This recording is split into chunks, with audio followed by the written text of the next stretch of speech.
Muito boa tarde a todas e todos. Meu nome é Maria Carolina Cristianini, sou editora-chefe do Jornal Joca, o primeiro jornal focado em levar notícias do Brasil e do mundo para o público infanto e juvenil. Hoje eu estou aqui com muito orgulho em mediar essa mesa, esse debate, em parceria com a Geduca e com o Instituto Palavra Aberta, realizando com o Jornal Joca a primeira semana da imprensa do Brasil. Nosso objetivo aqui é informar as crianças e adolescentes sobre como funciona a imprensa, por meio de conversas com profissionais da área e acesso a conteúdos e recursos todos gratuitamente. A Semana da Imprensa no Brasil se propõe a incentivar uma participação mais ativa dos jovens e das crianças na sociedade, incluindo os jovens e as crianças ativamente no debate, nos mais diversos debates da sociedade. No painel de hoje, a gente vai bater um papo justamente sobre informação aos jovens. Ou seja, o nosso objetivo na conversa aqui hoje é, através dos nossos colegas aqui presentes, refletir e debater sobre qual é a importância de levar a informação, de fazer o jornalismo chegar cada vez mais cedo aos jovens de todo o nosso país. Para a gente começar, quero apresentar as pessoas que estão aqui com a gente hoje, os nossos colegas hoje nessa conversa, nesse debate. Está com a gente hoje a Camila Veras Mota. Camila é repórter bilíngue da BBC News Brasil, é formada em jornalismo pela Universidade de São Paulo, foi repórter da revista Viagem e Turismo, do jornal Valor Econômico e jornalista visitante de um jornal alemão, que eu vou pedir para a própria Camila pronunciar o nome, porque eu não quero passar essa vergonha aqui de falar errado o nome em alemão. Boa tarde, Camila.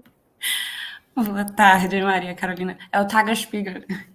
Pronto, é isso. Nem é tão difícil, vai. Mas boa tarde a todo mundo. Obrigada, pessoal, pelo convite. Prazer estar aqui. Está com a gente aqui também o Carlos Lima, que é professor, radialista, especialista em educomunicação. Atualmente coordena o Núcleo Técnico de Currículo em Educomunicação na Secretaria Municipal de Educação. Criador do programa Imprensa Jovem, é fellow do Instituto de Tecnologia de Massachusetts, ganhador do Prêmio Aprendizagem Criativa do MIT e do Prêmio Aliança Global de Educação Midiática da Unesco. Oi, Carlos, boa tarde. Boa tarde, vai ser um papo muito legal, muito bacana, muito instrutivo e muito junto um com o outro. Vamos juntos. Isso aí. E também a Tatiana Klix. Tatiana, que é jornalista formada pela Universidade Federal do Rio Grande do Sul, já atuou como repórter e editora no Grupo RBS e editora de educação no Portal IG. Atualmente é diretora do Porvir, uma plataforma de comunicação e mobilização sobre tendências em educação. A Tatiana é cofundadora da Quero na Escola e diretora da Geduca, Associação de Jornalistas de Educação. Oi, Tatiana, boa tarde. Boa tarde, obrigada pelo convite para estar aqui. Estou louca para mais ouvir do que falar aqui, o que os colegas vão compartilhar. E também a minha convidada hoje, mediadora, que vai mediar esse debate comigo, é a Maria Luísa. A Maria Luísa tem 13 anos, é paraense, mora em Brasília. A Lulu, como a gente costuma chamar, né, Lulu, mantém o perfil no Instagram, o @estúdio como uma menina, desde 2018. E ali ela já entrevistou dezenas de mulheres, fez resenhas de livros, discutiu política, educação, saúde, vários outros assuntos. Oi, Maria Luísa, tudo bem? Boa tarde. Boa tarde. Estou muito feliz de estar aqui. Eu espero que seja uma coisa muito, muito legal e com certeza vai ser. Eu também estou bem animada. Então vamos lá, gente. Antes de começar, quero lembrar todo mundo que está assistindo a gente, que está assistindo a transmissão, que se quiser participar, mandar alguma pergunta, uma dúvida, fazer um comentário, é só usar o chat da transmissão, que o pessoal aqui da produção está acompanhando e vai mandando para a gente, para eu poder repassar as perguntas de vocês, as dúvidas, os comentários para os nossos convidados de hoje. Mas para a gente começar, quero lançar uma pergunta, uma reflexão para todos vocês responderem um por um, obviamente, que é o seguinte: dentro das experiências que vocês já passaram, né, no convívio com jovens, com educação, de levar o jornalismo a todos os lugares, por que vocês veem que é importante dar oportunidade para os jovens terem acesso à informação de qualidade, como por meio do jornalismo profissional? Alguém quer começar respondendo? Bom, eu acho posso começar, talvez? Vai, Carlos. Boa. Desculpa.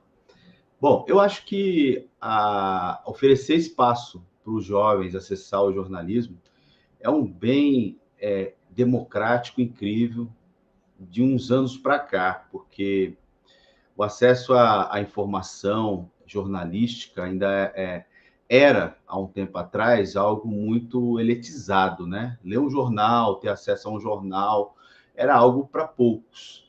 E hoje, com o avanço da internet, né, e a galera toda se conectando, a galera começou a acessar esses conteúdos. E aí a gente teve aí uma questão que, além do acesso, a gente teve que se preocupar, né, depois de vencida aí essa possibilidade da galera poder ter aí à mão a informação, que tipo de informação essas pessoas estão acessando, se elas são falsas, se elas são verdadeiras. Enfim, cada porta que abrimos na casa, a gente entra num quarto, a gente vai abrir outra porta. Eu acho que agora o desafio para a gente é pensar que a informação, sim, ajuda na formação dos estudantes, dos jovens, mas existe também uma preocupação da educação em informar para também ser leitores críticos. Com certeza, esse senso crítico é fundamental, né, Carlos? Então a gente está sempre com isso em mente. Camila já queria ter começado a responder, então vai você, Camila. Não, é que a gente estava na ordem alfabética, eu ia me oferecer para poder começar. Mas obrigada, Carlos. Eu vou até pegar carona, na verdade, no que o Carlos falou, que eu acho que as nossas ideias são complementares. Ele estava falando da leitura crítica, né? Eu vejo o jornalismo muito como um instrumento para a construção de cidadania, de cidadãos. E aí, nesse sentido, para fortalecer a democracia, para a gente tentar construir um país melhor no futuro. E aí, pensando no consumo de informação pelos jovens, também vejo o consumo de notícias como uma ponte entre os conteúdos que ele vê na escola e o mundo real, né? Vendo essas duas coisas como complementares, o jornalismo como uma forma de colocar sentido no mundo, e até nesses conteúdos que às vezes podem ser meio etéreos, enfim, a gente aprende história como uma coisa que às vezes parece estática, e aí a partir de um determinado momento a gente se vê como sujeito da história, a gente vê que ela na verdade está em movimento, né? E aí eu vejo o jornalismo com essa função, essa possibilidade de ser usado como instrumento para entender o Brasil, entender os nossos problemas, de onde eles vêm, como eles podem ser consertados, para no futuro, ou nem num futuro tão distante, quando esse jovem virar adulto, se vir diante de um debate, por exemplo, de reforma tributária, ele vai ter informação suficiente para falar, ok, como funciona a pirâmide de renda do Brasil? Onde eu estou? Onde está a minha família? Quem está abaixo? Mas quem está abaixo vive como? E quem está acima vive como? E como essas pessoas são tributadas? E o que a gente quer que o Estado forneça para as pessoas em termos de serviço público? Como a gente vai financiar esses serviços? Então, eu vejo o jornalismo, o consumo de informações como meios de construir esses cidadãos, né, que a gente quer no futuro, cidadãos capazes, etc, etc. E aí, a gente tem o outro lado da moeda, que esses assuntos podem não ser tão interessantes para o jovem de 14, 15 anos, especialmente se a gente pensar na concorrência das outras redes sociais. E aí, a boa notícia, acho, é que eu vejo os meios de comunicação muito esforçados em entender como os jovens consomem notícia hoje e adaptar seus conteúdos para esses jovens. Assim, dentro da BBC existe um projeto, já faz algum tempo, acho que desde 2014, 2015, que chama Next Generation, que é entender como os jovens nos diversos países, dos diversos serviços de língua da BBC, são mais de 40 serviços de língua, como eles consomem notícia. Então, a gente tem uns insights bem interessantes dessas pesquisas, a gente pode falar sobre isso mais para frente, mas enfim, estamos aí fazendo jornalismo no Instagram, talvez no TikTok, alguns concorrentes já estão fazendo, então a gente está se esforçando também para que a informação chegue até vocês. Vai lá, Tatiana. Posso emendar, então? A gente não combinou, mas acho que vou acrescentar mais algumas questões, mas está muito alinhado com o que o Carlos e a Camila trouxeram. Eu estou me baseando muito no trabalho que eu faço hoje, principalmente.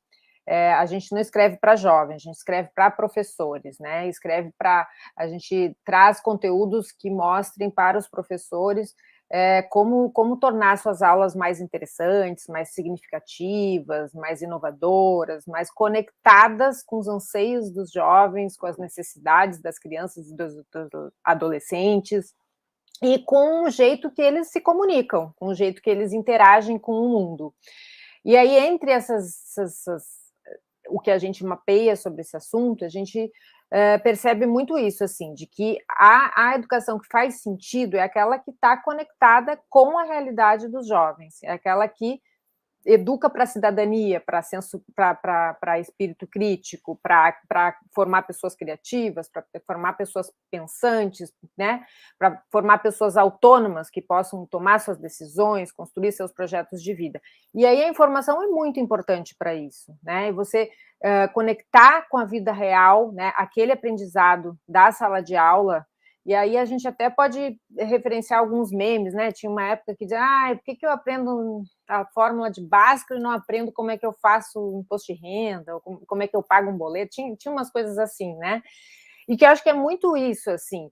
A gente acha que a imprensa, que o jornal é uma coisa distante, é uma coisa chata, mas não, ele pode também, ele deveria ser um instrumento de apropriação do mundo, né? E isso faz muito sentido para conectar com a educação, com a formação dos jovens. E aí eu até anotei aqui rapidamente alguns dados de algumas pesquisas que a gente teve acesso, participou, né? Então, a pesquisa Juventudes e a Pandemia, que foi feita recentemente, durante a pandemia, para entender como que os jovens estavam sendo afetados pela pandemia, uma pesquisa que foi feita pelo Conjuve e uma série de organizações em parceria, o Porvir era uma delas, e nessa pesquisa parecia muito uma desconfiança dos jovens em relação a informações oficiais, aí muito alinhado com a realidade que a gente tem vivido, né, de desinformação,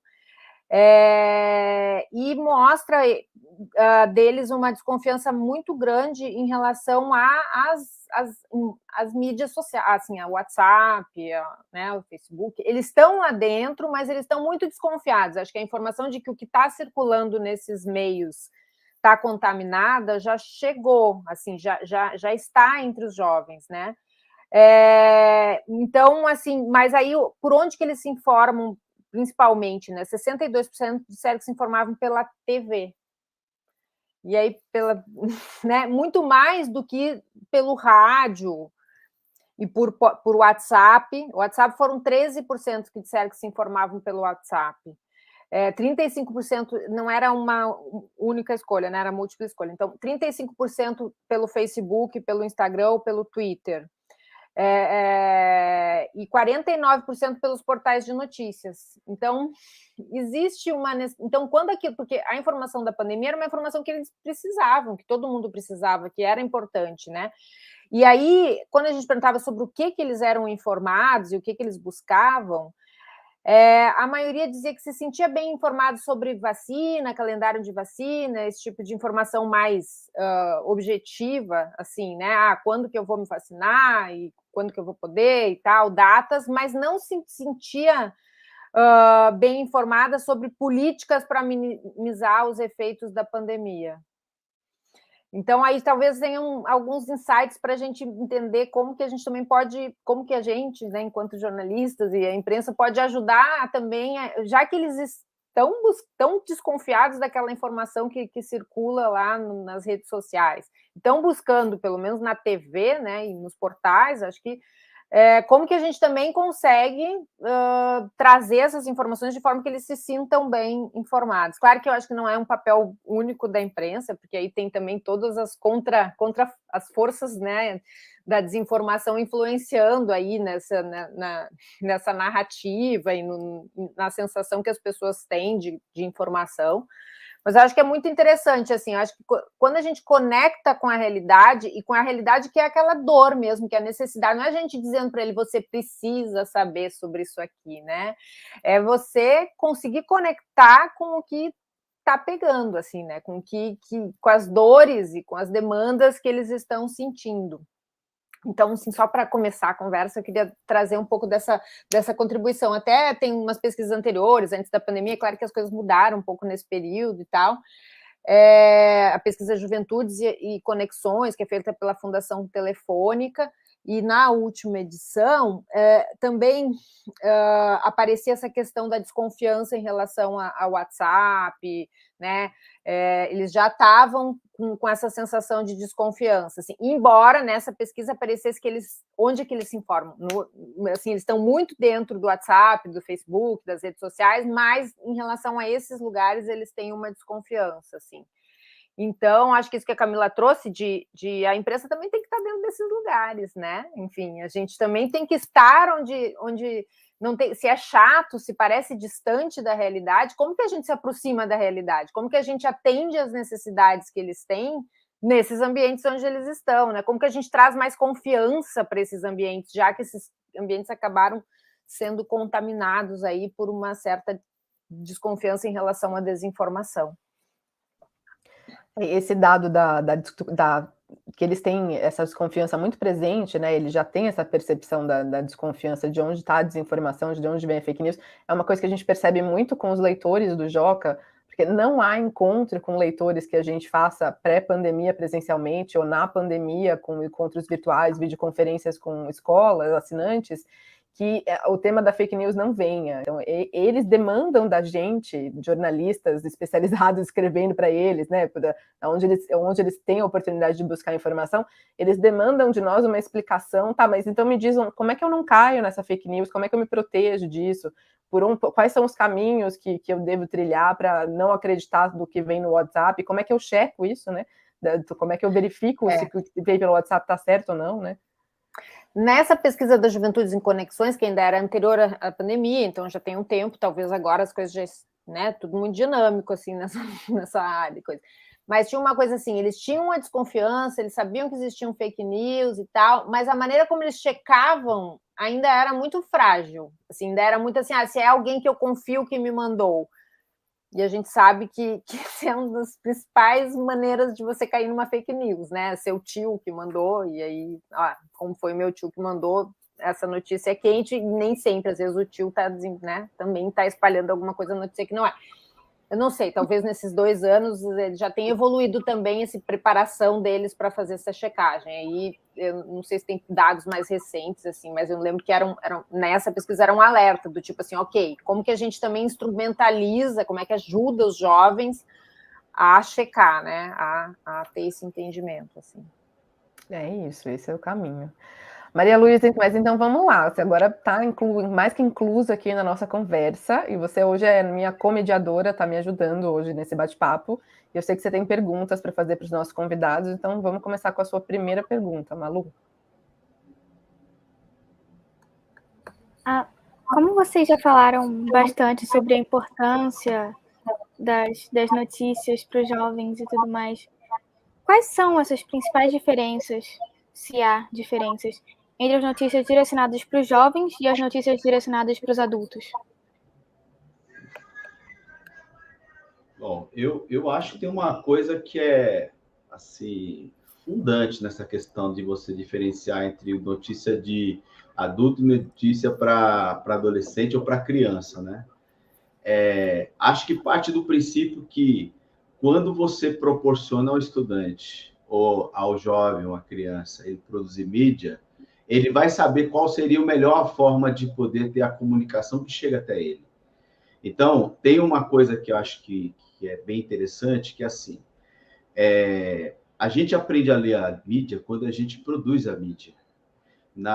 Nos projetos que a gente desenvolve com os estudantes de comunicação, com imprensa jovem, com vários outros projetos, a gente proporciona essa experiência do estudante poder produzir, primeiro porque ele já produz fora da escola, né? Ele é um criador de conteúdos aí para as redes sociais, né? Para poder trabalhar a sua expressão, né? Para poder fazer sua comunicação chegar aos amigos dele ou às pessoas da idade dele. Mas quando a gente traz isso para a escola, a gente vê também essa possibilidade dele entender os mecanismos de como criar algum tipo de conteúdo que seja, assim, redondinho para eles. Então, o estudante comunicando com outro estudante. A mídia, vamos dizer assim, a mídia, desde a tradicional, a nova, mas a grande mídia, talvez não tenha ainda esse DNA para poder conversar com a galera. Às vezes traz assuntos para a galera, mas não conversa com a galera.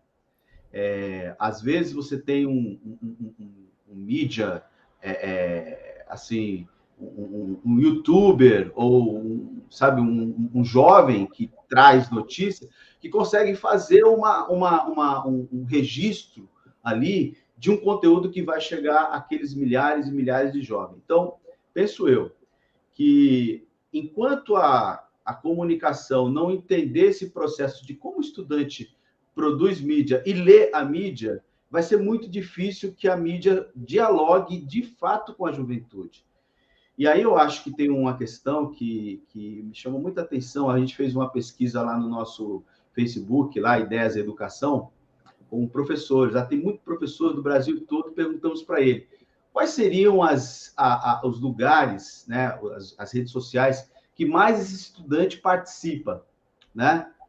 Aí a informação que chegou foi, do ponto de vista do professor, que a maioria é professor, seria o TikTok, o Instagram, depois vinha o YouTube, e aí viria ali o Facebook, né? O Facebook é um espaço do adulto, né? Pelo menos na percepção dos professores. Então, quando a Camila fala que o TikTok está criando conteúdo, né? E está disputando esse espaço, está ocupando esse espaço de poder chegar com informação para a galera, talvez fique aí para uma questão de educação midiática, e aí a gente poder, né, fazer com que a galera, de alguma forma, busque conteúdos que sejam dialógicos com eles, certamente a gente poder colocar na escola, que acho que é o locus que a gente quer mais, assim, o melhor locus para a gente poder formar essa galera é a escola, para que os professores também olhem para essas mídias sociais, esses canais que o estudante está ali, para ali produzir conteúdo. Acho que isso os estudantes vão trazer fórmulas e certamente os conteúdos vão estar muito melhor. E o que é bacana, os jovens ocupando espaço de produtores de conteúdo para poder fazer chegar a informação dele para outros jovens, né? Uma experiência que estamos fazendo agora com jornalistas de uma universidade, da Metodista, com um grupo de jovens do Imprensa Jovem, está mostrando que na criação da revista Imprensa Jovem, o conteúdo está redondo, está fácil para o jovem entender. Então, temos aí um caminho para a gente poder entender essa diferença, mas eu acho que tem uma questão aí, Maria Luísa, que é a questão da aproximação. A comunicação midiática precisa chegar perto do jovem, entender o jovem, para poder criar um conteúdo bacana para o jovem.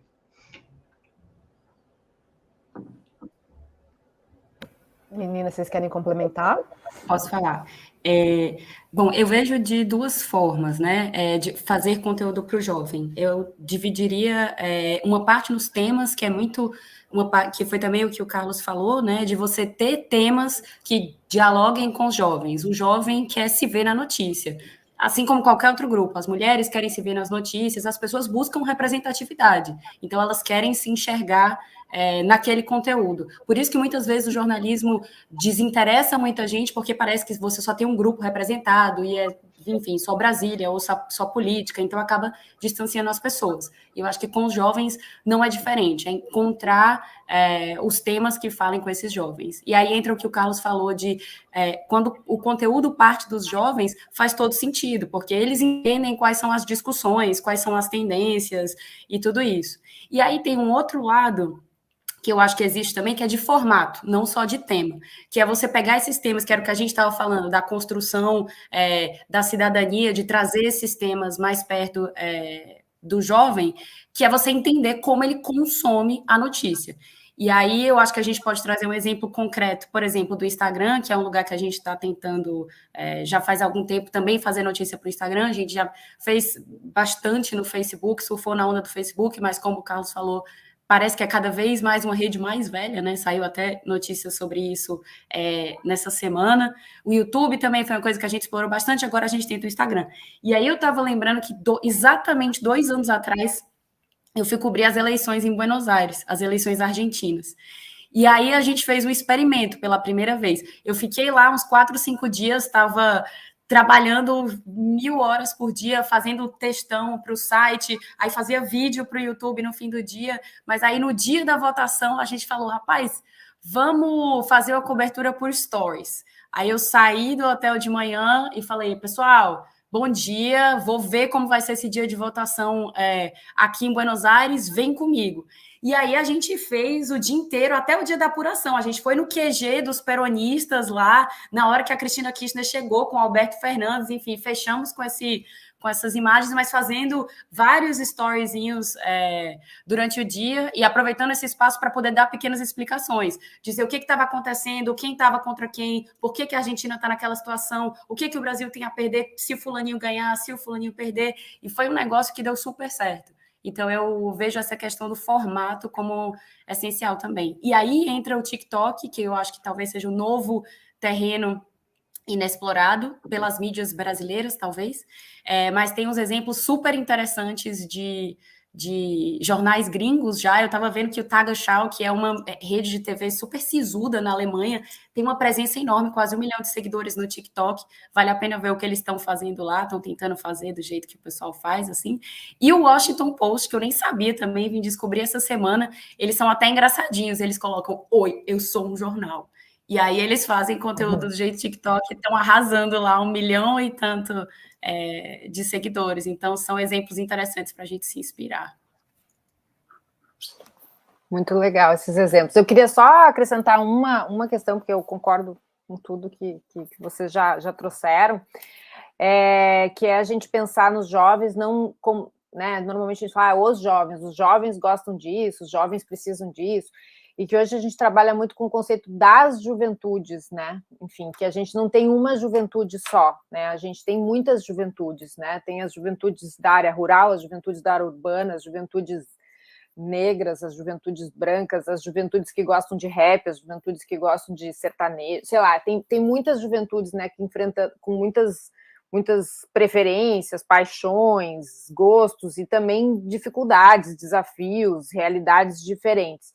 E acho que é um pouco do que a Camila falou, as pessoas gostam de se ver representada, né?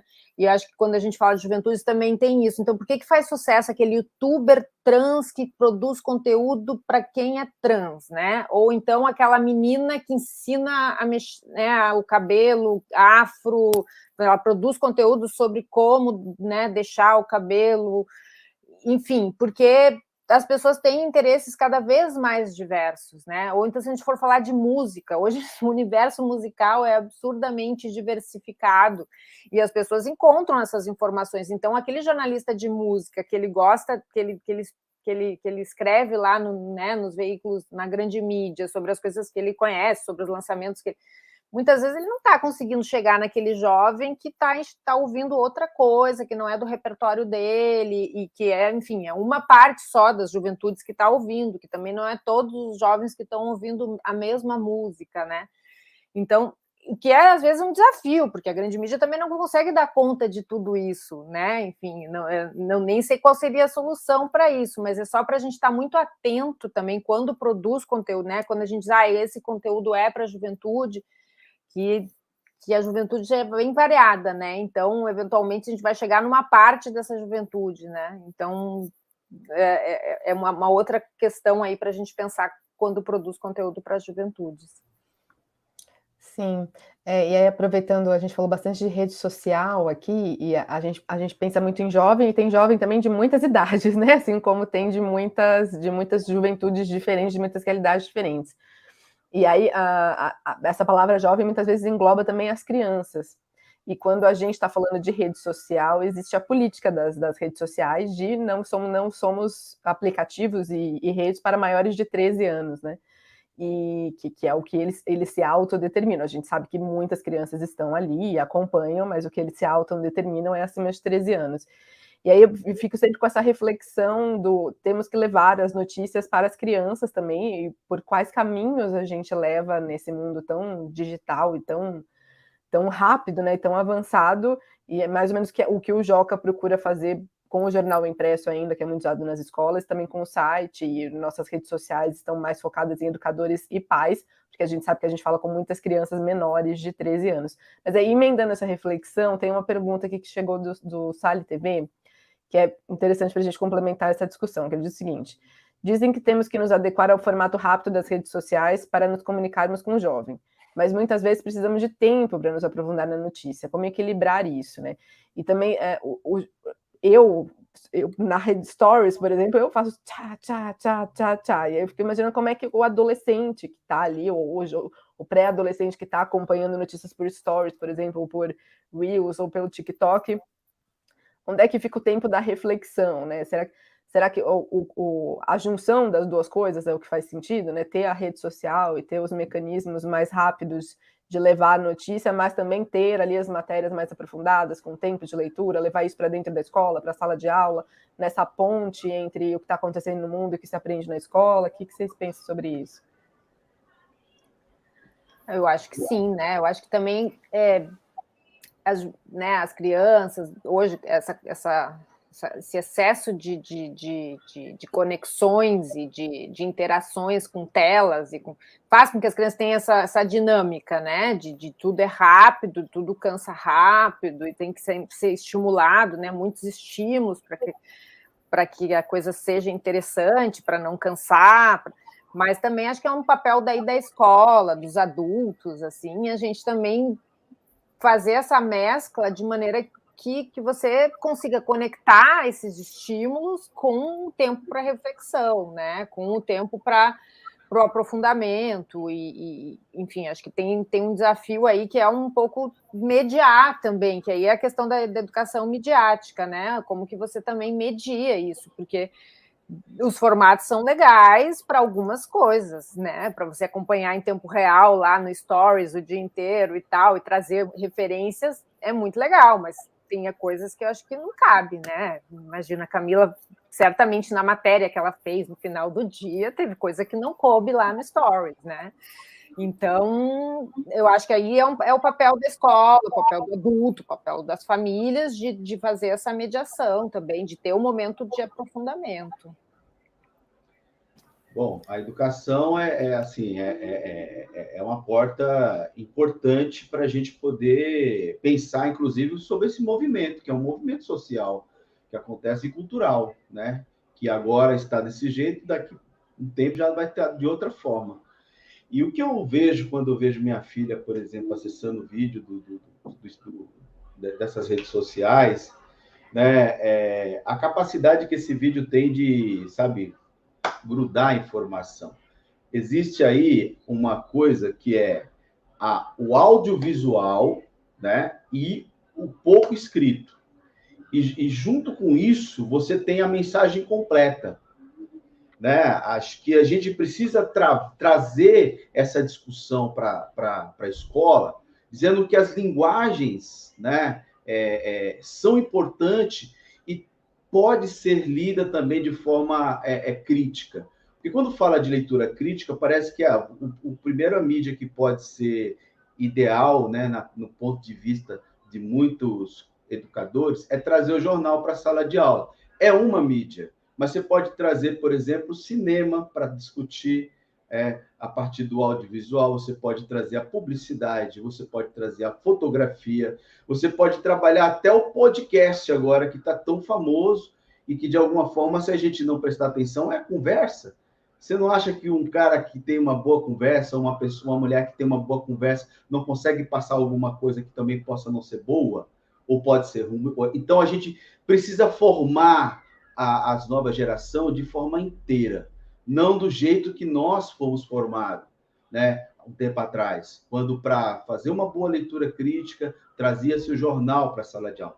O jornal é importante, mas é um elemento. Então, acho que tem um caminho que, talvez, para mudar um pouco esse paradigma dessa cultura que ainda está estacionada no tempo, é você trazer formações para esses professores. E quando a gente traz formações diversas para esses professores, ele passando pela rádio, ele passando pela rede social, ele passando pelo cinema, ele passando pela leitura crítica da mídia, ele passando pelo jornalismo, né, pela fotografia, ele consegue ter uma visão muito próxima do que é o jovem hoje consumindo audiovisual ou consumindo produto que chega até ele. É o que eu falo. Hoje, a inteligência para produzir os conteúdos, elas realmente busca na coisa do time rápido, levar muita informação, mas levar a informação certa. Cada elemento ali, a foto, o vídeo e o texto, ele vai se juntando de uma forma rápida, consegue grudar no interesse do estudante. Então, precisa fazer formação dos professores para entender isso aí. Complementando, então, o que os colegas falaram, Sali TV, essa é realmente a pergunta do milhão. E é isso que guia, na verdade, o nosso trabalho todos os dias, porque quando acontece alguma coisa, enfim, dentro dos dias intensos, né, que o Brasil tem vivido, a gente chega no fim do dia e fala, ok, vamos fazer um vídeo para amarrar tudo isso. A gente fez um recentemente, para usar exemplos concretos, né, que ajudam a gente a visualizar as coisas. A gente fez um vídeo sobre inflação. Por que está tudo tão caro no Brasil? Para chamar a atenção, né? Não vamos falar, vamos explicar a inflação para você, o IPCA, não sei o que. Por que está tudo tão caro? Ok, eu trabalhei no Valor 6 anos, estudei um monte de coisa, sempre me interessei por economia, então tem uma infinidade de coisas que eu queria compartilhar com as pessoas. Faria um vídeo de, sei lá, meia hora. Mas não, porque as pessoas não vão prestar atenção. E não só o jovem, ninguém tem paciência, é aquela coisa dos 15 segundos do Stories e tal. Então, beleza. Quando eu tô lá construindo o roteiro, é aquela hora em que a gente quebra a cabeça para falar, eu vou condensar no menor espaço de tempo as informações mais relevantes para poder dar um negócio que faça sentido, sabe? Que tenha um começo ao fim. E aí vai ter a matéria escrita, em que vai ter as coisas mais explicadas, vão ter os links para todas as bases de dados que eu estiver citando, enfim, as planilhas do IBGE, etc, etc. E isso a gente descobriu, Sali TV, que é um jeito interessante de equilibrar as duas coisas. Até a gente consegue ver isso pelos nossos indicadores de audiência. O vídeo vai para o ar. Nessa da inflação, eu coloquei link para uma matéria que a gente tinha feito de inflação e para uma sobre dólar. Porque no meio do vídeo a gente falava, enfim, o dólar impacta um monte de coisa, preços de alimentos, preços de combustíveis. A gente fez uma matéria recentemente explicando por que o dólar está tão alto. Se você tiver interesse, você vai lá e lê. Não vou passar 2 minutos te explicando, vamos seguir aqui. E aí teve uma releitura muito interessante da matéria sobre o dólar. Ou seja, quem tem interesse vai lá e se aprofunda. Mas naqueles 7 minutos eu estou te falando um negócio que tem começo, meio e fim para você entender como está tudo interligado e por que isso afeta a sua vida, sabe? Então esse é o esforço que a gente tenta fazer para fazer o circo completo, digamos assim. É isso aí, pergunta do milhão mesmo. Mas, Maria Luísa, queria saber de você, uma curiosidade minha agora. Como é que você, quando você quer saber de alguma notícia, você se informa? Para onde você vai? Depende muito da situação. Tem momentos que eu realmente me informo pelo Instagram, porque eu sigo alguns canais, algumas contas de jornais no próprio Instagram. Então, eles postam as manchetes, as notícias, e daí lá no fim eles colocam um resumo daquilo que a matéria está falando, e no fim eles colocam, veja o link e entenda mais sobre em tal lugar. E daí, se eu tenho interesse na matéria, eu vou lá e me informo melhor naquela matéria mais comprida, por assim dizer, mais aprofundada mesmo. Mas às vezes também tem momentos que eu assisto ao jornal, por exemplo, ou vejo no YouTube, enfim. Uhum. É essa questão que a Tatiana trouxe no começo da pesquisa, né, da televisão muito presente, talvez tenha, chutando da minha cabeça, mas talvez tenha algo a ver também com o processo da pandemia, né, de estarmos em casa, com as famílias, com as TVs ligadas, né, essa mudança, talvez, de a TV ganhar destaque, talvez tenha esse caminho. Acho que a gente ainda vai ter muita pesquisa interessante sobre consumo de informação na pandemia, né, comparando como era e como ficou e como ficará, que a gente ainda vai descobrir. Mas vamos em frente. Maria Luísa, sua próxima pergunta para os nossos convidados de hoje. Quais são as principais dificuldades que vocês veem em passar essas informações aos jovens? A gente já falou aqui sobre algumas, né? Que é sobre o tempo dessa transmissão dessas informações e de chamar a atenção deles para notícias que eles achem relevantes, que nós, os jovens, achamos relevantes. Mas, além dessas, quais são as outras dificuldades?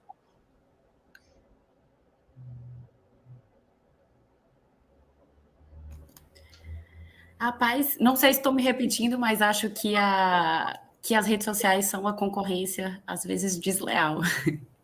Além da falta de tempo e de tudo que a gente já falou, assim.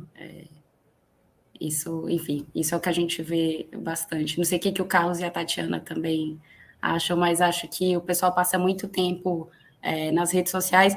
No meu tempo, não sei, no meu tempo, que nem faz tanto tempo assim, mas os jovens consumiam notícia de um jeito completamente diferente. Eu estava vendo que quando eu comecei a trabalhar, nem existia o YouTube, ou se existia, as pessoas, enfim, não usavam. Meu primeiro emprego foi na Editora Abril, que era um sonho de todo jornalista trabalhar e tal, porque as pessoas consumiam revista e a gente passava na banca, eu lembro quando era criança, passava na banca, comprava revista e tinha os encartes dos jornais de domingo, que você pegava dos seus pais e dos seus avós.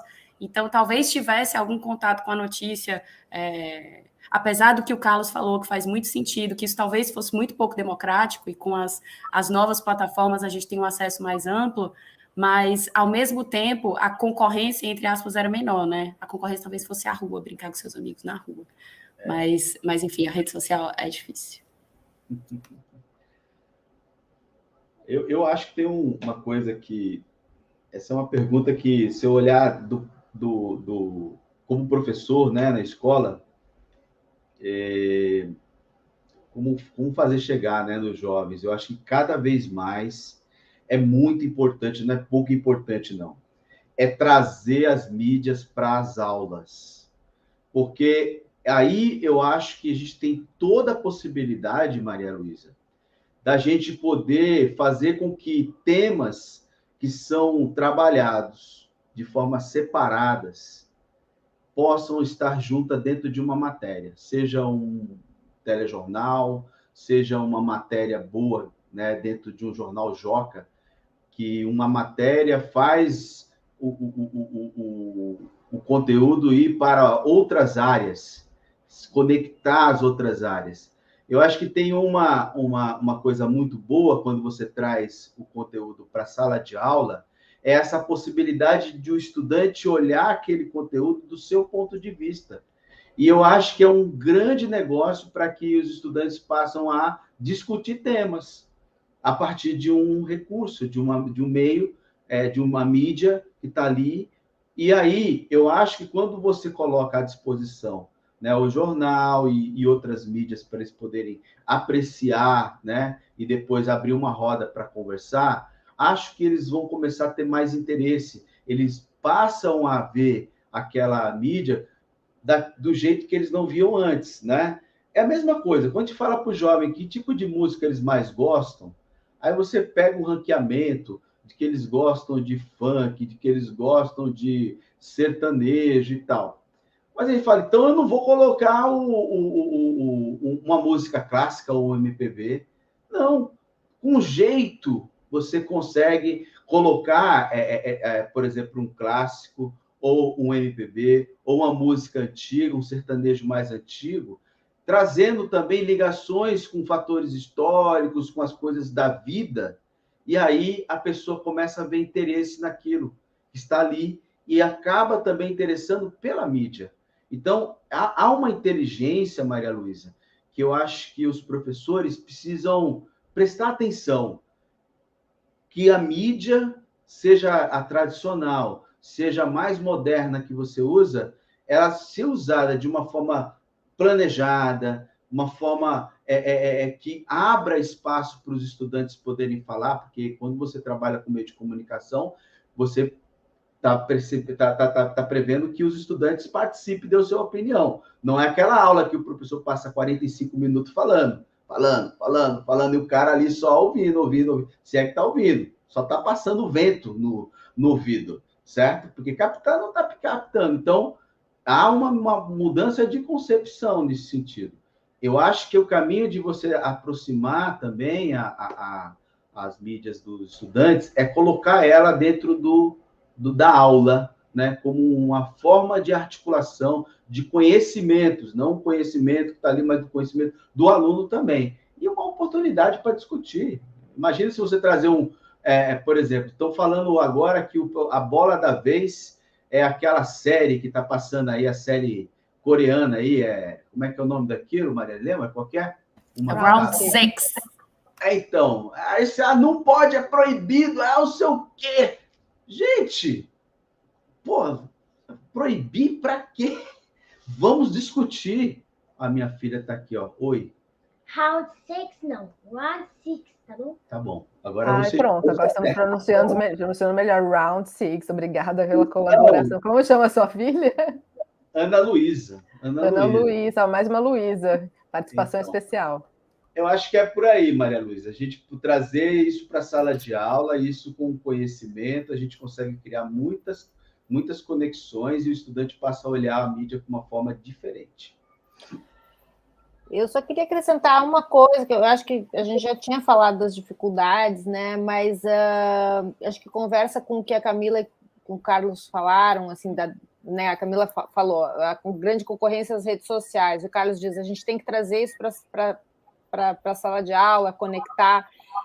Que eu acho que daí, como dificuldade, assim, né, para a gente que está produzindo conteúdo, que é assim, a dinâmica das redes sociais, a velocidade das redes sociais, e essa coisa de que um assunto está lá nos top trends nesse momento, e aí todo mundo está falando sobre isso nesse momento, daí você vai parar e vamos fazer uma matéria sobre isso, porque aí a gente quer conversar, quer aprofundar esse assunto, quer não sei o quê. O tempo de produção jornalístico não é assim tão rápido e tão imediato como é o tempo que sobe na trend, né? Então, enquanto ok, isso aqui está nas trends, está todo mundo falando, os jovens estão falando sobre isso, vamos fazer uma matéria, vamos entrevistar, vamos ler. Quando você faz a matéria, o jovem já está falando noutra coisa, sabe? Já passou para a próxima série, o Round 6, todo mundo já assistiu e já não... Estou exagerando aqui no Round 6, mas assim... às vezes tem uma dificuldade de você, porque são dinâmicas diferentes, né? A dinâmica das mídias sociais é uma dinâmica ali do imediatismo, é rápido. Se você postar uma coisa, uma hashtag, é muito rápido. Você produzir um conteúdo que tenha credibilidade, que tem outra dinâmica. Então, acho que essa é uma dificuldade que a gente tem também, às vezes, né? Porque aí, quando chega o conteúdo da mídia, do jornalismo, os jovens já consumiram de outra forma, né? Em outros canais, de outro jeito. E tem um ponto que eu sinto também no contato em que a gente tem de produzir o Joca e trazer o leitor para perto e ele participar e ele entender como é que é o nosso trabalho, como é que é essa produção jornalística, né? Quais são as etapas e o tempo que demora para fazer uma matéria bem apurada, bem produzida. Eu fico sempre numa reflexão de será que esse segredo, essa engrenagem para funcionar melhor entre a velocidade das redes sociais e a velocidade que as informações chegam a eles pelas redes sociais e o modo de produção do jornalismo não mora em deixar mais claro e ter mais mecanismos para explicar para os jovens como é que o jornalismo funciona, né? Que o propósito do jornalismo muitas vezes não é subir a trend e acompanhar essa trend subindo, mas de explicar o porquê que aquela trend surgiu, por que ela subiu tão rápido? E aí a gente tem os nossos mecanismos como jornalistas de ir atrás da fonte, apurar, entrevistar, checar informação, checar dado, e que isso tem um tempo de produção. Será que para o jovem e para o consumidor de jornalismo, de forma geral, está claro o modo de fazer do jornalismo? E será que o caminho de explicar o modo de fazer do jornalismo não é uma das vertentes de aproximar da leitura de um conteúdo mais aprofundado, além de acompanhar nos stories e nos reels e etc.? Também essas questões que valem 1 milhão, né? Porque também o jornalismo, assim, os jornais, as revistas, as emissoras de TV, elas são produtos, né? São produtos que são vendidos, né? Então, às vezes, assim, o que a gente vê? A gente tem alguma coisa que está bombando e aí, em vez de fazer isso que você está sugerindo, de você explicar, você vai tentar pegar uma carona, né? Então, aí você tenta produzir alguma coisa rápido para poder entrar nessa conversa, porque está todo mundo conversando sobre isso e nós estamos aqui conversando de outra coisa no nosso veículo lá. Não, a gente quer entrar nessa conversa. E aí a gente tenta entrar nessa conversa. A gente já entra meio atrasado ali, né? Já vai pegando carona, e às vezes você fica só dizendo, não sei o quê, gera debate, aí você retoma o debate, né? Você retoma a polêmica e tal. Você não consegue acrescentar muito, você chega um pouco depois. Então, acho que também é um desafio, acho que a gente está aprendendo isso, assim, sabe? De que maneira que a gente entra nessa conversa, mas consegue contribuir com ela com uma coisa que só a mídia consegue, só o veículo, só com esse modo de produção a gente consegue. Porque, às vezes, no afã de tentar entrar rápido, a gente também não acrescenta muito, né? Acho que você tentou, se eu puder só complementar rapidinho, que é um exemplo concreto exatamente isso. Essa é uma angústia, aliás, você vê lá os trending topics, você fala, meu Deus, será que vai dar tempo? Eu vou entrar na história, mas será que as pessoas vão perder interesse? E aí tem um exemplo concreto, recente, eu acho que é um exemplo positivo, é quando os Estados Unidos saíram do Afeganistão definitivamente, que o Talibã retomou o poder e tal, naqueles primeiros dias, viralizou uma foto de um artista, era um ensaio de um artista que mostrava uma mãe e uma menina, eu não sei se vocês viram, que era uma progressão. Elas começavam as duas juntas e elas iam passando pelos véus do islamismo até estarem completamente cobertas. E aquilo foi compartilhado exaustivamente, milhares de vezes, com um significado aos nossos olhos ocidentais, etc, etc. E não era. E aí, o interessante foi que foram os colegas do serviço em espanhol da BBC Mundo, foram atrás da coisa mais fácil, mas que não é tão fácil de pensar quando o negócio está trending. Mas falaram, vamos mandar um e-mailzinho para a artista, vamos fazer entrevista com ela. E eu aprendi um monte lendo a entrevista sobre o que ela queria dizer, sabe? O que ela achava sobre a repercussão, porque aquilo era um trabalho de 2018, 2017, se eu não me engano. E isso me fez pensar, assim, eu lembro que eu fiquei, nossa, é um jeito de entrar, mas também é uma... enfim, é esse jeito novo, né, que a gente tem de entrar nas notícias. Achei e que daí é um jeito que só o jornalismo pode entrar. Eu acho que a gente tem que se concentrar em aprender esse jeito, assim, como que a gente entra para acrescentar algo, porque entrar só para dizer, estamos debatendo o que está todo mundo debatendo, meio que a gente vai perder, porque a rede social vai ser sempre mais rápida do que a gente, com o nosso modo de produção, que tem valor. Exato. Né? Exato. Fica parecendo que é só surfar na onda, você vai tentar arrumar clique para estar bem posicionado no SEO, para sua explicação aparecer lá, mas a gente pode contribuir de uma forma muito melhor, né? Mas às vezes você tem aquela demanda de entrar rápido, você não consegue pensar em mandar, né? Mas, olha que oportunidade interessante essa foto, eu não vi ainda essa foto. Mas seria uma foto incrível para a gente poder levar para a sala de aula e pedir para os alunos poderem pensar o que está rolando aqui, né? Vão pesquisar, vão tentar achar o nome da pessoa, porque possivelmente essa foto passou pela rede social do jovem, da Maria Luísa. A Maria Luísa sabe o que é, já discutiu com a galera e tal. Mas isso trazendo para a sala de aula e depois descobrindo, por uma pesquisa, por um trabalho que na verdade, uma coisa era uma coisa, outra coisa era outra coisa. E isso é legal, isso encanta, porque acho que aí, Maria Carolina, a gente está, de alguma forma, dando uns toques que os meninos precisam estar mais atentos, que é um mecanismo do jornalismo também, para investigar. A investigação é parte desse trabalho. A gente tem feito, por exemplo, com as equipes de imprensa jovem, formação para leitores críticos da mídia. Temos até um projeto, né, de repórteres, Maria Luísa, chamado Estudante Mediador dos ODS, que é um projeto que a gente faz com o Unesco. São estudantes repórteres que fazem trabalho de cobertura jornalística, desenvolvem entrevista e tudo mais.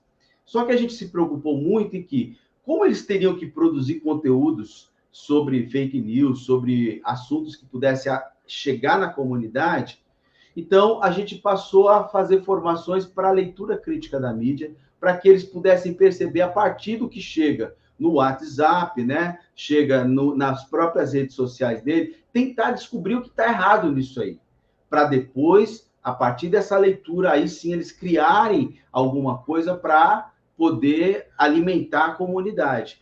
Então, o processo que eu penso que se a gente ensinar o estudante a produzir mídia, a gente vai conseguir fazer com que a mídia chegue para esse estudante mais fácil. Porque Para nós educadores, é importante a galera estar atento com as coisas do mundo? É importante que a escola esteja atenta com as coisas? Sim, mas não temos essa velocidade, não precisamos dessa velocidade doida de consumir conteúdo, entendeu? A gente vai pegar aquilo que é interessante, vai colocar na aula e a galera vai aprender, vai botar ponto de vista. Acho que isso realmente favorece uma educação midiática para a escola, né? E aí eu acho que cada vez mais que a gente vai fazendo isso, a gente vai formando esse estudante para ter, sabe, uma autonomia para poder fazer as leituras de qualquer mídia, qualquer conteúdo que tem ali, né? É um pouco por aí. É bem legal. E aproveitando que a Maria Luísa é uma jovem produtora de conteúdo, né? Ela tem lá a página dela no Instagram, que é de super produção de conteúdo. Queria saber de você, Malu, quando você começou com a sua página, a produzir conteúdo, fazer as entrevistas que você faz, se você também mudou um pouco esse olhar para a forma como você se informa, assim, se entender como é que funciona fazer uma entrevista te ajudou a se informar de uma outra maneira ou transformou a maneira como você busca notícias? Como é para você? Eu sempre gostei de saber o que está acontecendo no Brasil e no mundo, então eu sempre gostei de assistir ao jornal com a minha família e de procurar informações. E quando eu era mais nova, eu também brincava de criar minhas próprias reportagens. Então eu via alguma coisa na TV e eu transformava num texto. E até hoje eu faço isso, só que agora eu posto no Instagram e compartilho com as outras pessoas também. Mas eu acho que mudou um pouco, sim, porque agora, como eu vou postar aquilo e compartilhar com o maior número de pessoas, que antes era só a minha família que via, agora são 2.000 pessoas, eu acho que eu checo muito mais a informação. Então, antes de eu postar qualquer coisa, eu procuro em várias fontes diferentes e converso com mais pessoas sobre isso, justamente para não passar uma informação que possa ser falsa ou que possa ser de alguma forma, enfim, errada. Eu posso fazer uma pergunta para Maria, Carol? Claro, vai lá, Carlos. Você fez uma pergunta para nós sobre essa questão da dificuldade da mídia chegar ali no jovem. Qual é a dificuldade? Eu queria perguntar, do seu ponto de vista, o que você acha que a mídia não consegue chegar em vocês? O que tem ali que poderia melhorar? Ou então, por que você acha que não chega? Eu acho que, infelizmente, as pessoas não têm muito interesse em algumas dessas coisas. Então, tem gente que realmente pensa que para que eu preciso me informar disso? Eu sou jovem, ainda tem muito tempo para eu votar, então eu não preciso me informar sobre política agora.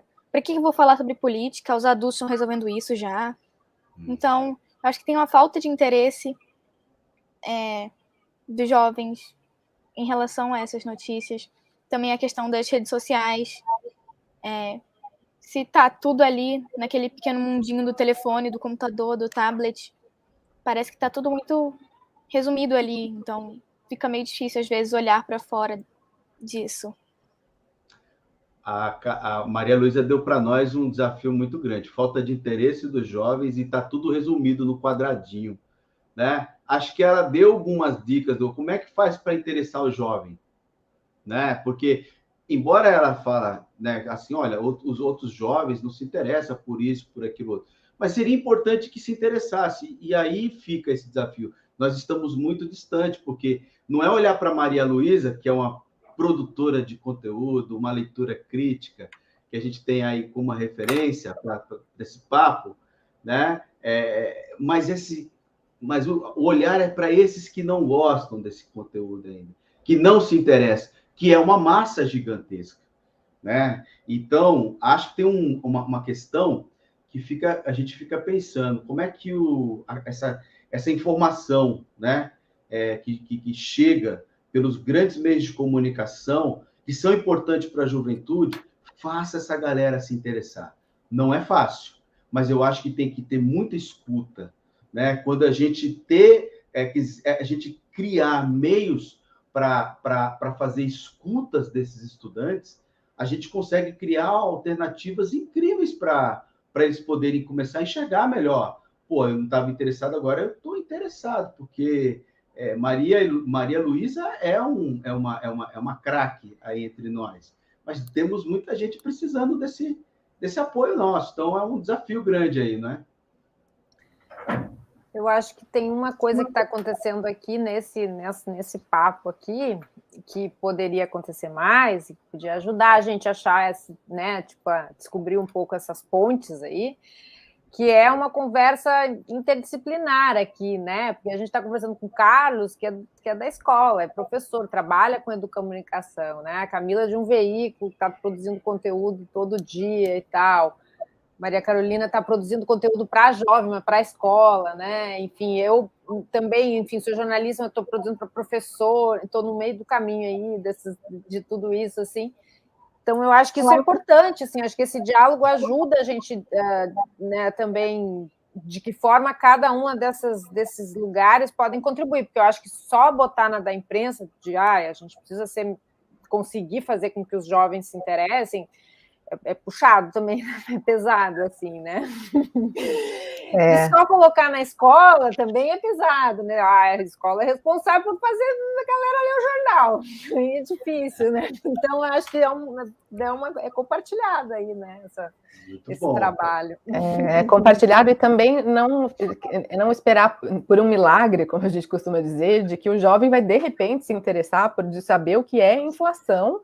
E como a Camila estava dando os exemplos de economia agora há pouco, são termos difíceis, termos distantes, que às vezes o adulto não tem familiaridade e nem paciência para parar para entender, né? Então, acho que a Tatiana e Carlos trouxeram coisas muito legais agora, que é esse conjunto de responsabilidades, né, dos pais, dos adultos que têm convivência com crianças, mesmo se não forem seus filhos, dos educadores e dos jovens também, se mexerem um pouco mais nesse sentido, né? A Malu aqui é a leitora e a aluna do Carlos, que ele sonharia em ter em todo o projeto Imprensa Jovem, mas a gente sabe que talvez com certeza ela não representa a massa que o Carlos comentou, mas essa junção de forças, né, do jornalismo, dos educadores, dos pais, dos jovens, tendo essa oportunidade de se informar também precisa chegar a eles, né? Assim, hoje a gente vive já há anos a gente vive um cenário no Brasil de poucos veículos para jovens, né? Veículos de imprensa focados em jovens.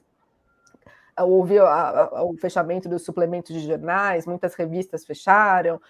Hoje tem o Joca e alguns outros exemplos de jornalismo sendo produzidos para criança e para adolescente, mas ainda poucos. Então, essa oportunidade precisa ser aumentada, né? Isso precisa chegar mais a eles, para eles entenderem que eles têm a oportunidade de se informar sobre qualquer assunto, né? Que eles têm faz parte da sociedade que eles vivem, eles já são os cidadãos dessa sociedade, e eles precisam começar a criar essa bagagem informativa agora, é claro, com o apoio de tudo isso que a Tatiana falou, porque não dá para ser só um lado trabalhando, precisa ter muita gente nesse caminho.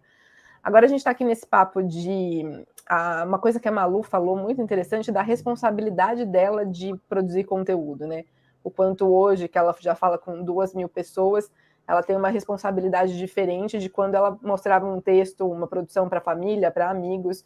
E aí a Mônica Gouveia trouxe uma pergunta nesse sentido de responsabilidade de consumo, de produção de notícias, que é interessante, que eu queria levar para vocês, que é o seguinte: como orientar em larga escala os jovens a serem consumidores conscientes e responsáveis de notícias, né? Esse larga escala é que é o ponto, né? Como é que vocês veem, assim, que chegar a larga escala dessa orientação de educação midiática, de consumo consciente, não cair na desinformação e etc. Acho que o Carlos é a melhor pessoa para falar sobre isso. Eu já pensei logo nisso aqui, ó, currículo. Mas eu acho que isso é a escola, gente. Porque quem chega nos alunos é a escola, né? Então...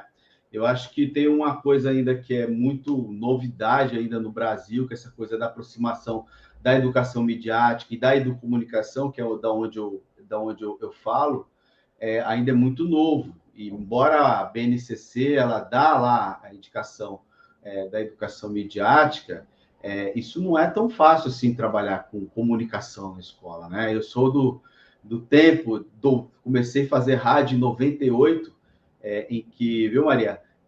Luísa, a gente fez uma aula de literatura usando rádio dentro da sala de aula. Então, pegamos um monte de equipamento, ensinei o pessoal a produzir o rádio, e a galera foi nas bibliotecas, porque não tinha rede social para fazer consulta e criar os programas de rádio.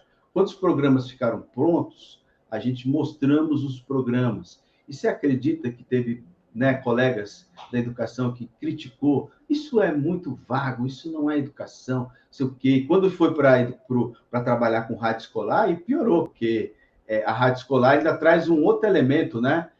Que é a produção de conteúdo a partir das referências culturais dos estudantes. E uma referência cultural dentro da escola, Deus do céu, é uma briga. A gente tem problemas dos estudantes escolher os conteúdos, porque o que vai interessar um estudante é o conteúdo que está na cabeça dele. Vamos supor que vai discutir sobre gênero. Deus me livre. Vai dar problema, vai dar pipoco, né? Porque as pessoas vão falar, não, discutir isso não é a escola que vai fazer isso. Então, você proporcionar, primeiro, antes de você trazer um currículo falando sobre educação midiática, a Unesco já traz muito conteúdo sobre isso, é você mudar a referência cultural da escola para que ele faça adesão para trabalhar com comunicação. Né? Isso é uma questão que a gente só vai fazer formando. E quem é que vai ajudar a formação desses professores?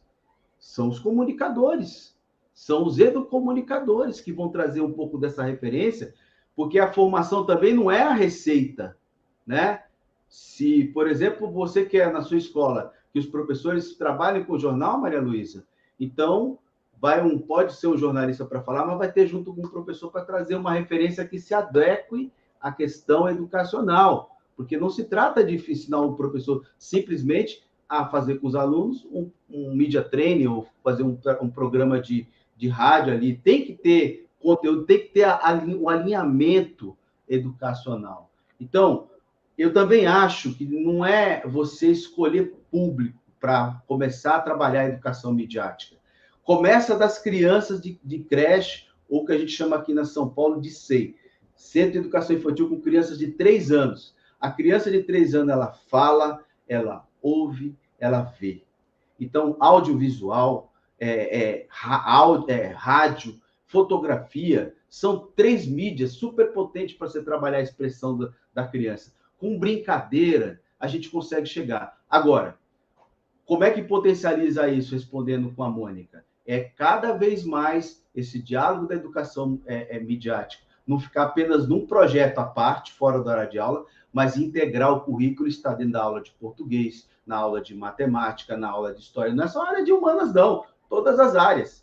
E aí já traz junto o ODS, Objetivo de Desenvolvimento Sustentável, esses grandes temas, porque aí já vai se conectar o que os estudantes gostam ali nessas referências que os estudantes podem trazer para discutir, inclusive criar mídia, né? Por aí. É isso aí. Malu, sei que você tem mais uma pergunta, certo?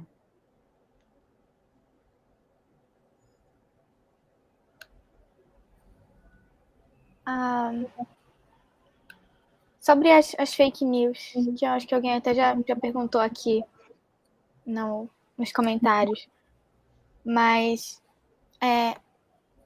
essa questão das redes sociais e da conscientização sobre a informação e tudo mais, por que as fake news elas são tão mais divulgadas, às vezes, do que as notícias verdadeiras? E por que as pessoas caem nessas fake news de forma tão fácil, por assim dizer? O Wilton Silva trouxe essa questão das fake news aqui no chat também do nosso bate-papo. Ele disse o seguinte: como lidar com as fake news, como a notícia verdadeira pode competir e ser mais relevante na cabeça das pessoas do que isso, né? Parece que as fake news são mais interessantes, será? Eu acho que tem algumas pesquisas, os colegas psicólogos, pesquisadores que já estudaram isso, e de fato, como é que eles falam? A ficção pode ser muito mais interessante do que a realidade, às vezes. Então, existe um mecanismo cerebral em que você mesmo que pareça absurda, você tem uma tendência muito maior a compartilhar esse tipo de conteúdo. Eu acho que naquele documentário Dilema das Redes, se eu não me engano, que tem no Netflix, eles trazem isso, de como o conteúdo falso é compartilhado até 6 vezes mais do que conteúdos verdadeiros. Isso estatisticamente, eles usaram isso para falar do fenômeno que foi da questão das fake news nas eleições americanas anterior a essa, né? Então, mas eu vejo o jovem com muita esperança nesse sentido, porque eu acho que os jovens são... eu vejo uma questão até didática dos jovens com as outras gerações em relação a fake news, sabe? Eu vejo uma dificuldade maior das pessoas mais velhas. Tem vários familiares que chegam para mim, porque se você é jornalista, você é consultor de fake news da sua família. Então chega todo mundo para perguntar, é verdade? E aí todo mundo só encaminha para você e você tem que fazer esse trabalho que você já viu, Malu, que é muito difícil.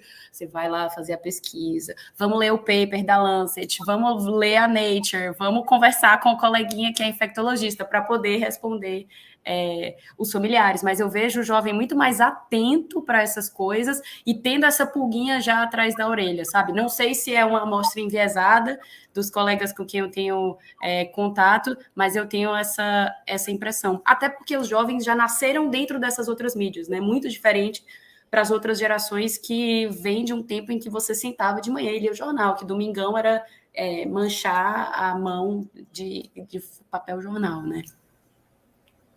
Eu acho que trabalha com o emocional, Camila. Acho que a fake news emociona. E quando bate emoção, o negócio vai rápido. Pá, bateu, fiquei feliz, fiquei triste, fiquei com raiva. Anda para frente, o outro saber. Então, é falar para a galera, muita calma nessa hora, dá uma respirada e faz dá os passos, né? E não são muitos para poder ver se aquilo, né, é ou não fake news, né? Aninha. Ó, nós estamos na TV agora ali. Pronto. Vai lá pro Tatiana, você quer complementar? Vai lá pro seu. Não, acho que é só para dizer que a fake news foi feita para ser espalhada, né? Então é isso, ela é produzida já para causar essa emoção, para causar essa ou raiva, né? Você se indigna com aquilo e aí você se compartilha, ou você acha que é muito legal, você compartilha, enfim, ela já é pensada para isso, né? E é o passo que a notícia nem sempre a gente pensa, né? Não é pensada para isso. Então, por isso também que ela se espalha tão rápido. E também que quem produz a fake news tem essa intenção de que ela se espalhe, e às vezes tem outros mecanismos que entram aí, que são os mecanismos dos robôs, enfim, tem todas essas outras maneiras de você bombar essas fake news, né? Que são mecanismos intencionais aí de fazer com que isso se espalhe e que isso se torne uma verdade para muitas pessoas com um objetivo. Acho que esses documentários que a gente já viu aí, como, por exemplo, esse documentário que a Camila citou, mostra isso, né? Ou aquele outro que era em relação às eleições americanas, que eu não me lembro o nome agora, que mostrava exatamente isso. Tinha uma intenção aí de eleger um determinado candidato, então tem toda uma máquina por trás disso também, né? Que acaba lá na ponta com essa notícia mais emocionante que as pessoas vão lá e divulgam. Eu acho que fica a dica aí para Netflix e esses lugares aí, fazer um filme, uma série sobre fake news na juventude, pô.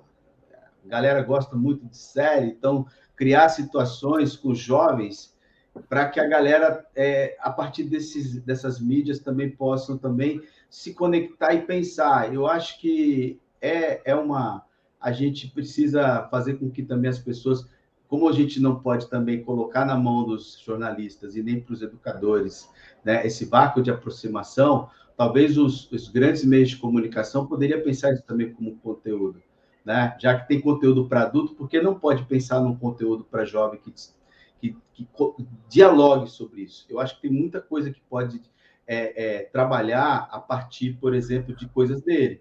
Então, quanto esses meninos e meninas não sofrem por questão de bullying, com questões ligadas a gênero, com questão ligada à pobreza, com questão ligada à saúde e bem-estar. e que isso pode ser pautas ou pode ser roteiros incríveis para poder também trabalhar a educação midiática, né? A leitura crítica da mídia também pelos jovens. E o jovem consome conteúdos dessas plataformas. Então, talvez aí ficaria aí essa coisa de somar, né, forças com outros agentes também para poder fazer a galera se conectar, né?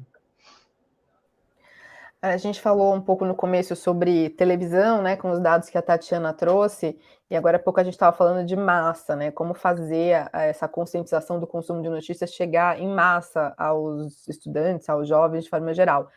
Eu queria saber a opinião de vocês sobre essa falta que a gente tem hoje de programação infanto-juvenil informativa, curiosa, interessante, nas TVs abertas, naquilo que é acessível para todos, gratuitamente, que a gente sabe que chega a todo mundo, né? Já tem um tempo que a gente não tem uma produção significativa de conteúdo infanto-juvenil em TV aberta, que seria uma forma democrática, digamos assim, de levar à massa a informação e essa conscientização que o Carlos está falando agora, com essa sugestão magnífica de uma série de Netflix ou qualquer outro streaming sobre fake news e as crianças, mas como vocês enxergam o impacto na sociedade dessa falta de conteúdo infanto-juvenil de qualidade informativo nos veículos de massa?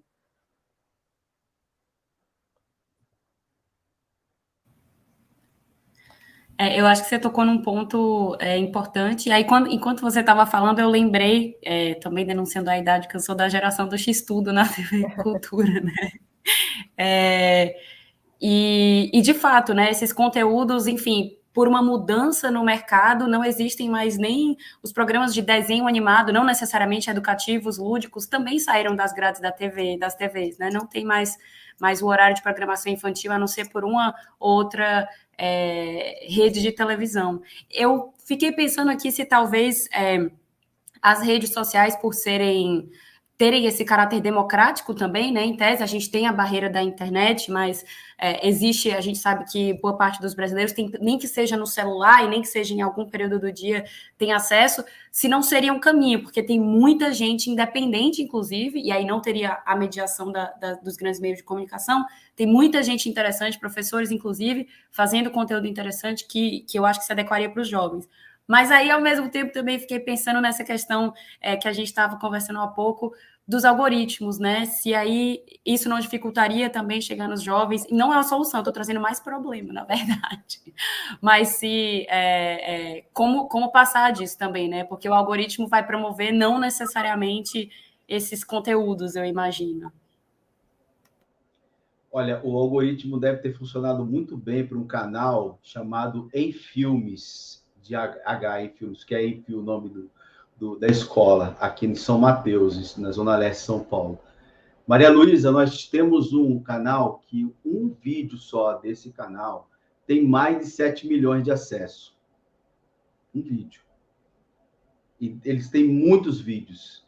Eles têm quase 200 mil seguidores. E é um grupo de jovens que produzem novelinhas, assim, tipo minisséries, para tratar de assuntos do tipo namoro, esse que tem 7 milhões, mas gravidez na adolescência, dentro da escola, o cenário todo dentro da escola, coisa rodando, não é nada assim, vou criar um cenário fake para fazer... Não, eles usando a escola, os alunos, os argumentos, os roteiros, as falas, as ideias, os pontos de vista do estudante, com o audiovisual ali, né, desenvolvendo esse vídeo, que tem aí 10, 8 minutos, e esse vídeo, que tem 7 milhões, mostra que os meninos podem, quando criar coisas que façam sentido para eles próprios, driblar essa ideia dos algoritmos. Quando o conteúdo ele vai chegando na pessoa, o outro gostou, ele passa adiante, assim como a fake news, que trabalha com emocional, os jovens sabem trabalhar com emocional, trabalhando o tema não de forma dura, porque existe uma questão também nas questões de TV educativa, que a preparação do conteúdo ele é tão duro que parece estar conversando com o pai da criança, do adolescente, e não com o adolescente, né? Está muito longe. E você vê exemplos, por exemplo, como esse, de escolas que pode criar conteúdos e depois disseminar nas redes sociais e fazer essa revolução, que é o canal em filmes, a gente pode ter certeza que muitos lugares podem fazer esse tipo de trabalho. Agora, uma coisa é importante.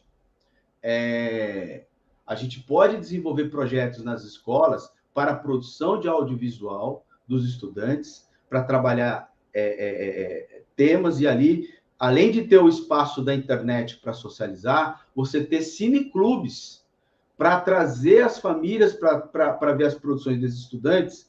E aí eu acho que a gente tem um trabalho maior, que atinge toda a sociedade com meios de comunicação, e na comunidade, né? Então, os grêmios escolares, por exemplo, eles são um grupo de meninos que está em muitas escolas. E eles nunca, às vezes, ficam na responsabilidade de fazer eventos para a escola. Pô, vamos dar a esses estudantes o empoderamento que eles podem ter para ajudar a produzir também conteúdos e chegar, né, com esses conteúdos na comunidade formada pelos estudantes. Eu acho que é um pouco isso, um movimento de baixo, mas também pensar no movimento de cima também, que não vai adiantar muito a televisão fazer produções que às vezes está muito quadrada, né? Não funciona. Gasta dinheiro, coloca coisa, não põe. Põe os jovens para fazer junto. Acho que talvez seja isso o caminho, a verdade e a vida, né? Eu acredito muito nisso também, Carlos, que trazer o jovem para produzir o conteúdo e para ser ali a pessoa que está dando o rumo central da história, né? Porque não tem como, é como a gente fala no Joca, não tem como um bando de adultos se juntar e querer fazer um jornal para criança. A gente precisa conversar com a criança, bater papo com eles, saber o que eles acharam, pedir para ler texto, dizer o que achou, ouvir a opinião deles, não tem como, né? O adulto dizendo que a criança vai assistir, o que a criança vai ler, o que a criança vai escrever, tem que ser de outra maneira, né? Tem que ser o horizontal mesmo para funcionar, para chegar neles, né? Senão fica esse programa quadrado que ninguém vai assistir e vai continuar dando em nada, né? É muito isso. Agora, o Wilton também tem mais uma pergunta, que é mais uma pergunta do milhão, mas acho que é bem para o Carlos essa. Se você e outros educadores, outros professores acham que uma matéria sobre como diferenciar fake news e pós-verdades deve ser inserida no currículo escolar. Você falou um pouco sobre currículo agora há pouco, mas você acredita que a inserção de disciplinas mais específicas para esse tratamento da mídia, para a educação midiática, seria um caminho? Eu acho que pode ter muitas estratégias. A gente não pode pensar na escola e falar assim, vamos criar uma linha. E essa linha é comunicação, educação midiática. Acho que pode ser uma linha, pode ser a linha dos projetos de educação integral. Acho que a educação integral ele tem um papel incrível de poder flexibilizar um pouco essa entrada de conhecimentos, né? Que é fora da grade curricular, ou dos componentes curriculares, ou das áreas de conhecimento, aí depende da rede que entende como é que chama, né, o que a gente chama português, matemática, essa coisa toda. Mas eu acho que não existe um caminho só, Milton. Eu acho que você, por exemplo, pensar no novo ensino médio, por exemplo, você tem uma juventude lá que gosta de produzir mídia. Eu comecei com comunicação com a galera do ensino médio, a galera gosta de produzir mídia, a galera gosta de rádio, de música, né, Maria Luísa? Gosta de tudo isso. Pô, isso tem que estar no novo ensino médio.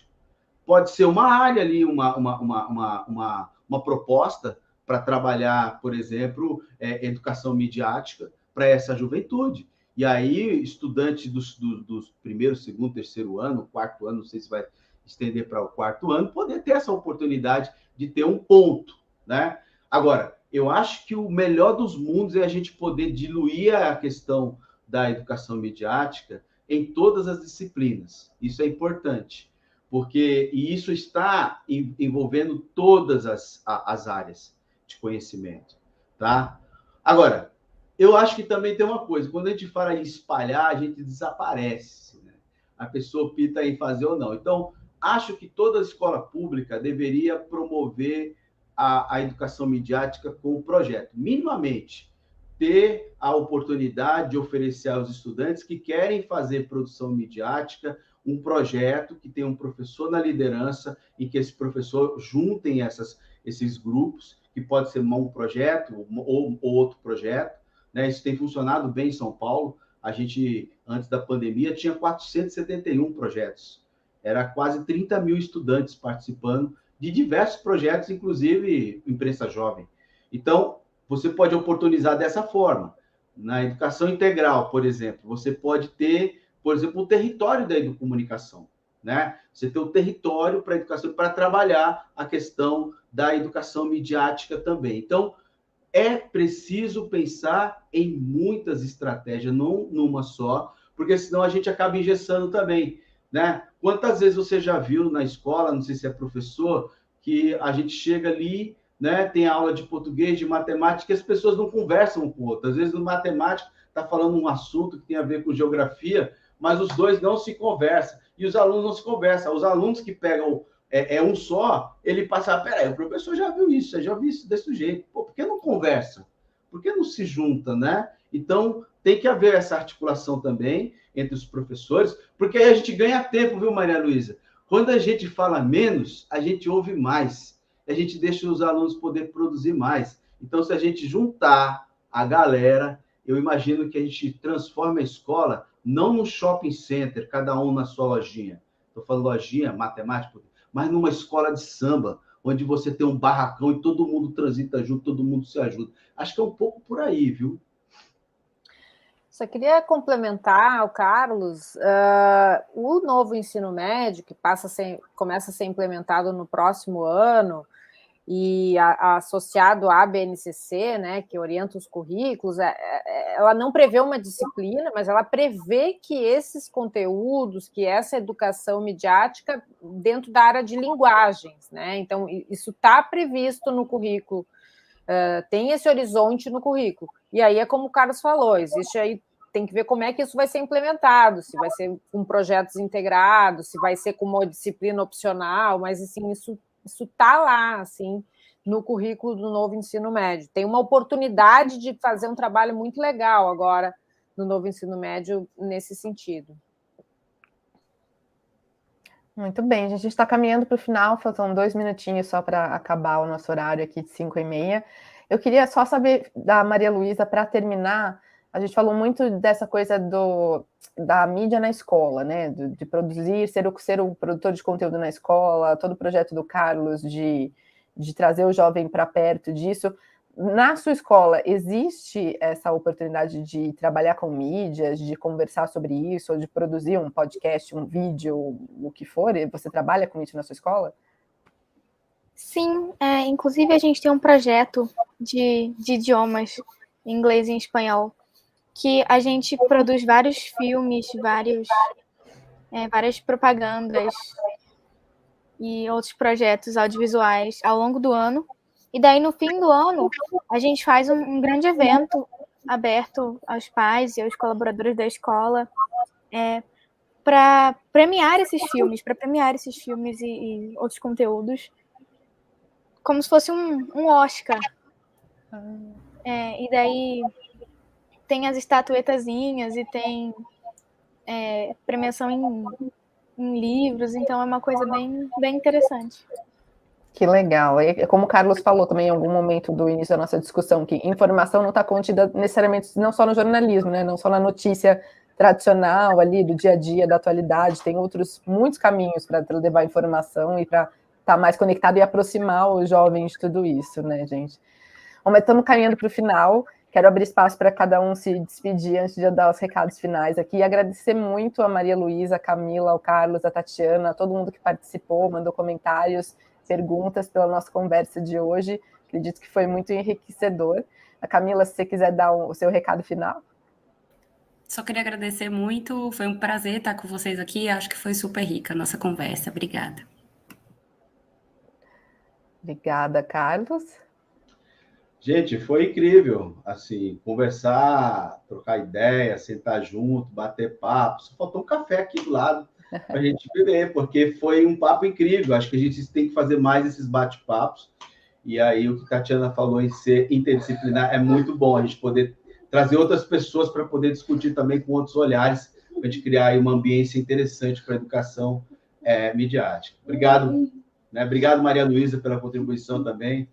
Brilhe e viva Paulo Freire.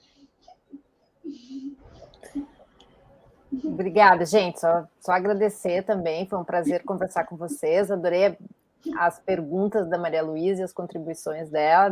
Dá uma esperancinha, assim, né? E parabéns pelo evento. Tá muito bom. Adorei ter tido esse espaço para participar também. Obrigada, Maria Luísa. Você quer dar um recado final?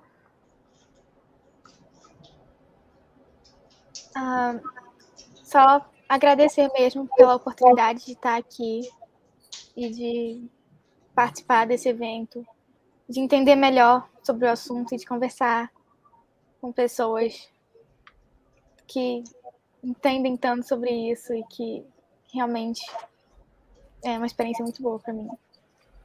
Muito legal. Obrigada mais uma vez a todos vocês que participaram também pelas nossas transmissões ao vivo, comentaram, participaram junto com a gente. Esse foi o terceiro e último painel que a gente fez essa semana, na primeira semana da imprensa do Brasil. Se você que está assistindo a gente aqui é educador, professor, professora, tem mais uma oportunidade de participar da Semana da Imprensa, que é uma mesa de troca de práticas de educação midiática exclusiva para educadores, que vai acontecer amanhã, dia 28, quinta-feira, às 18 horas, e aí sim encerra oficialmente os eventos dessa primeira Semana da Imprensa no Brasil. As inscrições para participar dessa troca de práticas são gratuitas e estão disponíveis no site da Semana da Imprensa, que é semanadaimprensa.com.br. Muito obrigada mais uma vez a todos e até amanhã.